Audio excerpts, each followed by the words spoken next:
Also 20, 25 Gewicht brauchen wir. Genau. Ja, außen und innen. Achtung. So, das ist der. Das ist genau. Da kommt er genau hin.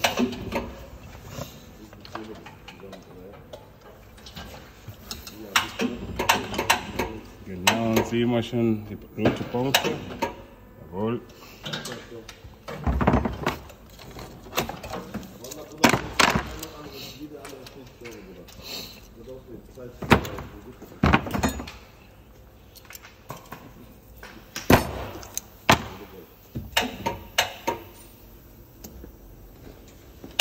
So, ganz genau. Okay, dann schauen wir mal nochmal an.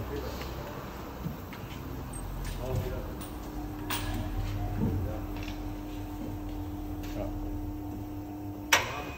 So, jetzt schauen wir mal genau oben. Also 0,0. So genau muss er sein. Ne?